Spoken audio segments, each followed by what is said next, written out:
Assalamu alaikum wa rahmatullahi wa barakatuh. Ashhadu an la ilaha illallah wahdahu la sharika lahu wa ashhadu anna Muhammadan abduhu wa rasuluh. Amma ba'du fa'udhu billahi minash shaitanir rajim. Bismillahir rahmanir rahim. فمن يكفر بالطاغوت ويؤمن بالله فقد استمسك بالعروة الوثقى لا انفصام لها والله سميع عليم. Chapter 2, verse 257. So whosoever refuses to be led by those who transgress and believes in Allah has surely grasped a strong handle which knows no breaking, and Allah is all-hearing and all-knowing. Please remember the beautiful words Urwatil Wuthqa, which is translated as a strong handle or a mazboot qada. It can also be said as a strong connection with Allah the Almighty. We will be talking about the strong handle and the hands holding it in today's discussion. It was a sad day for the Muslim Ummah, in fact for the entire world. The Holy Prophet Muhammad sallallahu alaihi wasallam has just passed away. The news of his demise was spreading. The Sahaba were grief-stricken. It is stated that Hazrat Umar raziyallahu anhu almost passed out with grief. He stood up, pulled his sword, and he said that some hypocrites claim that the Prophet has died, sallallahu alaihi wasallam, but he has not died. At this time, Allah the Almighty gave Hazrat Abu Bakr Siddiq raziyallahu anhu patience and wisdom. And we read that Hazrat Abu Bakr went into the home of Rasul Kareem sallallahu alaihi wasallam, checked on him that he has passed, kissed his forehead, and walked outside, and told the Sahaba to calm down, and told Hazrat Umar to sit down. And then he made a statement, and he said, and now he who worships Muhammad sallallahu alaihi wasallam, Muhammad is no more. But he who worships Allah, he is ever living and he never dies. This was indeed the message of the Holy Prophet sallallahu alaihi wasallam. Although it was a sad day, but the message has been conveyed. And Hazrat Abu Bakr's words confirm the message that Allah the Almighty is one and only to be worshipped, and no one is associated with him. The question is, from that moment onwards, today in 2026, how did we get here? What happened? Wars, bloodshed, violence, disregard of human values, disregard of Allah Ta'ala's teachings. Man is still arguing about what is right and what is wrong, what is true and what is false, what is virtue and what is sin. You ask someone, you will get different responses. So what happened from that message? The condition of the Muslim countries is worse than probably rest of the world. To understand, we have to look at our past. Our journey began about 14 billion years ago with the Big Bang. Over the next several billion years, Allah the Almighty perfected our planet, both for our physical needs and for our spiritual needs. Sunlight, heat, warmth, water, food, various provisions have been provided for us so that we can come to this planet and thrive. Similarly, for our spiritual needs, Allah the Almighty sent prophets periodically for our guidance so that we are guided towards God Almighty. We have given a charter to live by, a modus operandi, if you will. Allah provided for everything. Unfortunately, mankind forgot his creator, forgot his guidance, forgot his advice, and started creating his own gods, his own thoughts, his own rules. And that is what shirk is all about, or associating partners with Allah. In the words of a prophet, Hazrat Masih Maud alayhi salatu wasalam say, shirk aur kya hota hai, यही तो शिर्क है कि खुदा के एहसानात और इनामात को दूसरे की तरफ समझा जाए. What else is shirk? It is indeed shirk to attribute the benevolence and blessings to someone else. We can venture out and say that the suffering of the mankind is due to shirk. People can argue, but if I give you simple examples, let's go to a school where there is no syllabus and no teachers, or go to a workplace where there are no rules or no CEO, or try to govern a country where there are no rules and no ruler. What will happen? Chaos and destruction.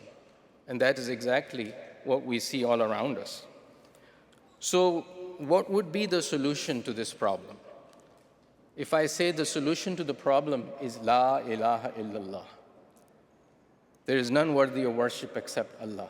Not just with lip service, because there are billions of people in this world who claim that we believe in God. What we're talking about with conviction and with actions, that is the belief we are talking about. Now, people may laugh at us saying, you're too naive. How can just saying La ilaha illallah that the world would change? But for a second, if you ask them to imagine a world where there is only one ruler, one God, and everybody is following the same teachings, everybody observing justice for the sake of humanity, for His sake, everybody is taking care of the minorities, the weak and the poor for the sake of that Creator, the world would be a completely different place. But we can ask ourselves also, how do we practice La ilaha illallah? How do we change from a claim, a phrase, to actions? In fact, the Holy Prophet ﷺ has said, Man qala la ilaha illallah fadakhala al-jannah. Whoever says La ilaha illallah, there is none worthy of worship, would go to paradise. Simple, isn't it? Just say La ilaha illallah and go to paradise. But there is deeper meaning to it. And to understand La ilaha illallah, we also need to understand Muhammadur Rasulullah sallallahu alaihi wasallam. That is why those two statements have been put together, La ilaha illallah, Muhammadur Rasulullah. Because to understand and develop a relationship with Allah the Almighty, we need to look at the conduct and character of the Holy Prophet sallallahu alaihi wasallam and follow his advice. The Prophet ﷺ had the greatest regard for Tawheed and the greatest aversion for shirk. And you will hear more about it in the second presentation that would follow. But the Prophet ﷺ love of Allah was conveyed to his companions. They followed suit. You know, today, as missionary in charge said, it is the hottest day in the country. The temperature outside is 100 degrees Fahrenheit. Imagine now, add 10 to 15 degrees more to it. And imagine the desert sand of Arabia. And imagine a person lying on the ground on this hot sand with sun scorching on his face. Hazrat Sayyidina Bilal radiallahu anhu. And his skin burning with the intense heat. And imagine a boulder sitting on his chest so he cannot move. Barely conscious and dazed, he was asked to say something in favor of Lat and Uzza, the false god. His only response was Ahad, Ahad, and Ahad. That was how the message was conveyed. It didn't end with the Holy Prophet ﷺ or his companions. In this day and age, Hazrat Mirza Ghulam Ahmad of Qadian is inebriated with the love of the Holy Prophet ﷺ. He is the embodiment of La ilaha illallah. His entire life is filled with incidents and stories about his love of Allah. I just chose one. You may have heard about it. But think for a second. He had a condition called vertigo. And it was probably bad enough that a physician was called from a distance for treatment. So an individual was called, paid a lot of money. He came in, and the promised Messiah ﷺ explained his symptoms. And he said, I'll cure you in 2 days, guaranteed. Now, if a person is sick and suffering, would say, wow, I found the cure, someone who would help me. But Hazrat Masih Maud ﷺ immediately got up and left. He said, he claims to be God. He couldn't tolerate someone giving with such conviction saying that I'll cure you, as if he's trying to be God. like his master, Hazrat Masih Maud Islam, was in love of Allah the Almighty, and that was on his lips till at the end of his life, when the last words coming out from his lips were, Allah, mere pyare Allah. God, my loving God, God, my dear God. Now this is Hazrat Masih Maud alayhi salatu wasalam, the Holy Prophet sallallahu alayhi wasallam. How about you and I? Do we believe in Tawheed? Can we say, I believe in La ilaha illallah? Can I say with conviction, can you say with conviction that I'm not a mushrik? Yes, I know we don't bow down in front of idols, but can we say for sure, have you ever said to Allah, or I have said to Allah, that I'm not a mushrik? Believe it or not, we say that many times a day. Every time when we offer salat, we sit down, we raise our finger and say, Ashhadu an la ilaha illallah, wahdahu la sharika lahu. We just did in the namaz. Several times a day, we testify that Allah is one and has no partner. Do we really mean it? That is the question. The verse that I recited earlier is the commentary of this kalama. وَفَمَنْ يَكْفُرْ بِالطَّاغُوتِ وَيُؤْمِنْ بِاللَّهِ. That we believe in Allah and reject anything that takes us away. The taghut are the false gods, are the idols that want to take us away from Allah the Almighty. And we reject them. And these idols are the hidden shirk, or shirk-i khafi, because they are not apparent. And that is indeed the first condition of Bai'at of Hazrat Masih Maud alayhi salatu wasalam. He says that he or she shall abstain from shirk, which is association of partners with God, right up to the day of his or her death. So let's look deeper. Let's take a deeper life. Today's discourse is about introspection. My humble presentation here is not to look outside, but to look inside. So are we practicing the first condition of Bai'at, or are we being misled by Taghut? We have to be very careful, because the Holy Prophet ﷺ has said that shirk can be more subtle. Now listen to this. Shirk can be more subtle than the footsteps of an ant. एक चूंटी के कदमों की चाप से भी हल्का हो सकता है शिर्क जब वो हमला करे. So we have to be careful. You know, in my practice, I see a lot of people come in and ask me about their heart's health. क्या मेरा दिल ठीक है, कोई मसला तो नहीं, कोई तकलीफ तो नहीं. They go through test after test to find out about their heart's physical health. What about our spiritual health? Are we hiding any idols in our hearts? There are many idols. If I mention, we can all, as I said, this is thinking inside. The most common and the biggest is ego. We start thinking about us, only us. I did this. Forget how God has helped me. Start taking pride in ourselves and don't realize how God's help may have been there. And that breeds arrogance. I start taking pride in my health, in my wealth, in my knowledge, in my social status, my children, and believe it or not, even so-called piety and religiosity. We start taking pride in all those things. And sometimes subtle and sometimes not so subtle changes appear in us, and we start looking down at others. And that happens in our families. I'm the husband, let's say. I look down. I'm the one who should be respected. My wife doesn't have any rights. Or in among our community members. Allah Ta'ala doesn't like arrogance at all. One of the worst that we can do. That's an idol. Fear is an idol. Hazrat Khalifatul Masih calls this inferiority complex.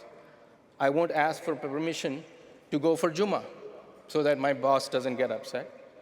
I'm afraid of showing my faith, my religion. I'm afraid of when I pray, how I pray, so that the society doesn't get upset. We're concerned about pleasing the society, but not about pleasing the Almighty. Lying is a taghut, that's an idol. We think that I can lie my way out of things, as if lying is stronger than Allah the Almighty. Not trusting in our capabilities. Laziness is an idol as well. I can't wake up for Fajr. I can't do that. I'm not a morning person. You may have heard this phrase over and over again. Greed is a big idol, materialistic pursuit. Nothing wrong with attaining materialism, but not at the cost of Allah Ta'ala's pleasure, not just making it our primary goal. Trusting powers and politicians and governments, that's a big idol these days also. None of them is stronger than Allah the Almighty. Hazrat Masih, again in the words of a prophet, Hazrat Masih Islam says, Jo shakhs, and listen to this carefully because we're all in it. जो शख्स किसी अपने काम और मकर और फरेब और तदबीर को खुदा की सी अज़मत देता है या किसी इंसान पर भरोसा रखता है जो खुदा ताला पर रखना चाहिए या अपने नफ्स को वो अज़मत देता है जो खुदा को देनी चाहिए, इन सब सूरतों में वो खुदा ताला के नज़दीक बुत परस्त है. Anyone who gives reverence to his own plans, mischief or clever designs as he should revere God alone, or depends upon another person as he should depend upon God alone, or reveres his own ego as he should revere God alone, in all such conditions, he is an idol worshipper in the sight of Allah. Allah Ta'ala ka verdict hai iske hisab. Now, the more we investigate, the more we find that they are idols in the crevices of our heart. Going back to the analogy about physical health of heart, this analysis doesn't require expensive tests. You don't even have to go to a doctor for this. This requires introspection. Once we realize where those idols are and which those idols are, this, by the way, is the first step to God.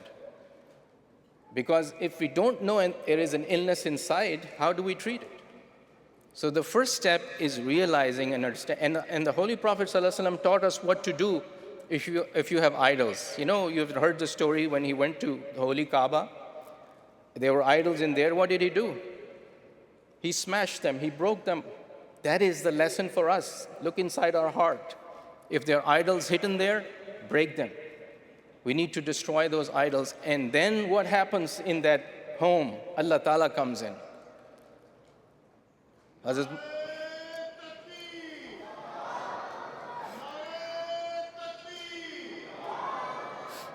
Masih Islam said that, Holy Prophet's heart ﷺ was so pure.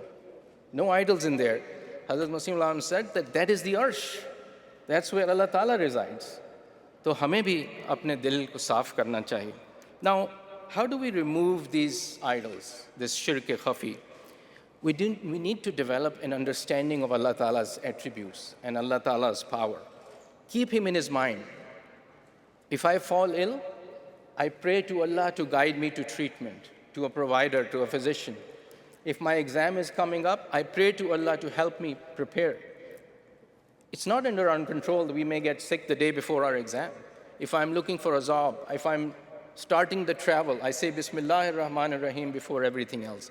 I say Inshallah if there is anything in the future. If I'm treating someone, I say Huwa Shafi. If I write a prescription or seeing a patient or doing a procedure, those who are in any profession for that matter, flying a plane, remember Allah the Almighty and develop a connection with Him. And that is what putting your hand on the handle, Urwatil Wuthqa. That you have to have a strong connection with Allah the Almighty all the time. And pray to Khuda Ta'ala that He help us have this strong connection with Allah the Almighty. Now this journey towards Tawheed requires perseverance, requires steadfastness. It is as if you're cleaning a room, and painting and clean. Like, for example, we stand on the sink and wash the utensils. We remove the stains, grease, and everything. That is what we're doing with our heart. Or our garment that we wash and clean. We go at lengths to do this cleaning. Again, in the words of a prophet, everything that I say is present in these words of the Prophet. Hazrat Muslim says, "Chahiye tujhko mitana, qalb se naqshe dui, sar jhuka bas malike arzo sama ke samne." That what you need to do is you must erase the imprints of someone else from your heart and bow your head only in front of the Master of heavens and earth. That is the journey towards removing all the idols. But there is one point of caution. सबके लिए होशियारी का वक्त. Satan or Satan is there as well. As we remove idols, he doesn't like that. It is the evil inclinations. They would want to put those idols back into our hearts. So as we are removing the idols, by the way, we have to be very careful. Hazrat Masih Islam has said, and that is again the beauty of Hazrat Masih Islam's writings, that temptation will be present. He says in his first condition of Bai'at, right up to his or her death. क्यों कहा उन्होंने right up to his or her death? Because the temptation will be present till the end of our lives. So that fight and struggle will continue.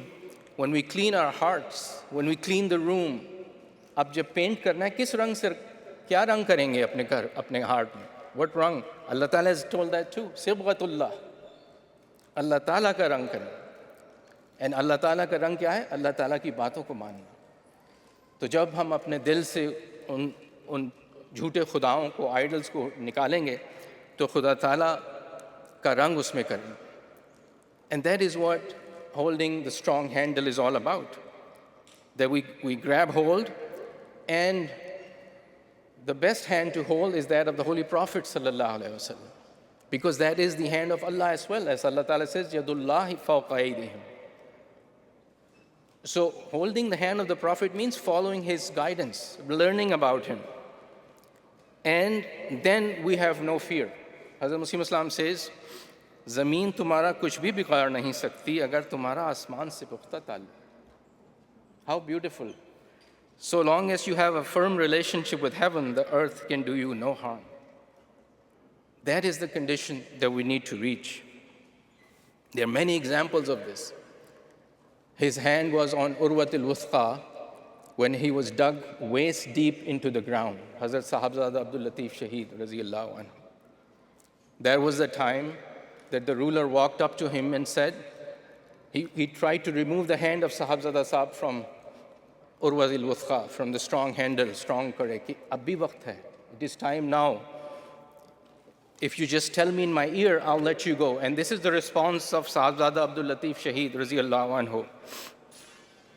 Nauzubillah, नाउज़ुबिल्लाह सच्चाई से क्यों कर इनकार हो सकता है, और जान क्या हकीकत है, और अयाल व अतफ़ाल क्या चीज़ हैं जिनके लिए मैं ईमान को छोड़ दूँ. मुझसे ऐसा हरगिज़ नहीं होगा और मैं हक़ के लिए मरूँगा. उर्वतुल वुस्क़ा लन फ़िसाम लहा. That he said, God forbid, how can truth be denied, and what worth is life or family or children for whom I leave my faith? I can never do that, and I will die for the truth. All their hands were in Urwatul Wuthqa, all 9 of them, the martyrs of Burkina Faso, staring at death, point blank, one after the other. They never let go of the handle, that strong handle. That is the connection with Allah the Almighty. No idols in their hearts. My dear brothers, in our day and age, Tawheed had is explained and established by Hazrat Masih Maud alayhi salatu wassalam and his khulafa. Aaj apna haath apne pyare imam ke haath mein dein. Let's give our hand in the hand of Hazrat Khalifatul Masih al-Khamis, and he helps us get connected to that handle, us kade ko pakden, because he is the rope of Allah. He will connect us to the strong handle, that is Allah the Almighty. This reminds me of an incident I will share. I heard about it a long time ago in front of the sermons of Hazrat Khalifatul Masih Rabi Rahimullah, about a father and son, Mr. Muhammad Afzal Khokhar and Mr. Muhammad Ashraf Khokhar in Gujranwala, Pakistan. This incident has been related by the wife of Afzal Khokhar Sahab. They're from Gujranwala. There was a lot of agitation in Pakistan, and they were concerned. So she related that the night of May 31st was a difficult night. They were all praying for the safety of Ahmadis. She didn't realize that that will be the last night she spent with her son and her husband. The next day, according to the direction of the Jamaat, the ladies were moved to a safe place, but Mr. Afzal Sahab and his son Ashraf stayed at home. There were no cell phones. There was a lot of commotion, a lot of noise. She didn't know what was going on. At around 11, she was told that both her husband and son have been martyred. Hazur then related the story of these two individuals, that the mob went into their home, attacked both of them very brutally, very savagely, to the point that when the son was about to die, he was thirsty, and they shoved sand in his mouth. But he passed away. May Allah have mercy on his soul. And then they turned to the father and said, now remove your hand from Urwat al-Wuthqa, denounce Hazrat Masih Maud alayhi salatu wasalam. And I'll read the response of the father as related by Hazrat Khalifatul Masih Rabi. He said, क्या तुम समझते हो कि मेरा ईमान मेरे बेटे से कम है? जो चाहो कर लो, इससे बदतर सलूक मुझसे करो, मगर मैं अपने ईमान से मुतज़लज़ल नहीं होऊंगा. He said, do you think my faith is less than that of my son? You can torture me more than him, but I will not move from my faith. Urwatul Wuthqa lan fisam alaha.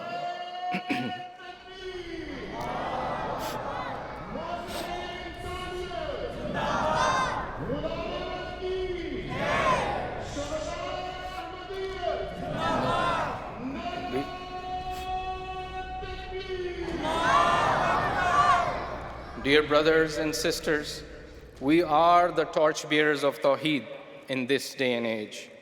By following our pledge, the first condition of Bai'at, and practicing Tawheed, we can show to the world what true La ilaha illallah means. And by practicing that La ilaha illallah, Fadakhal al-Jannah is what happens. Today and onwards, whenever we raise our finger and say, Ashhadu an la ilaha illallah, we truly mean it. Because Allah knows He is alone and He is one. And God forbid वो ये ना कहे कि हाँ मैं जानता हूँ मैं वाहिद हूँ, लेकिन ये शख्स जो उंगली उठाता है ये झूठ बोलता. We have to remove all those idols. Our true motto is La ilaha illallah, as written on the gate over there. And our true belief is Allahu Akbar. आज आप ज़रूर नारे लगाएं, ज़ोर से लगाएं हम सब, लेकिन जब अल्लाह अकबर बोलें तो अपने ईमान से बोलें.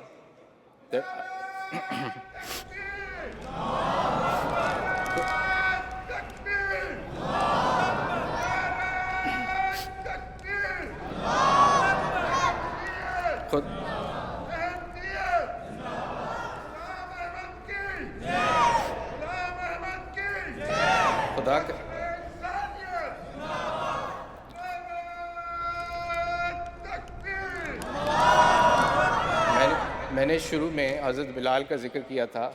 खुदा ताला करे कि हम सब में बिलाली सिफ़ात पैदा हो जाए, और चाहे दुनिया की अट्रैक्शंस हों, मटीरियलिस्टिक वर्ल्ड, या मसाइब और तकालीफ हों, हमारे लबों पे और हमारी रूह से आहद आहद आहद की आवाज़ निकले.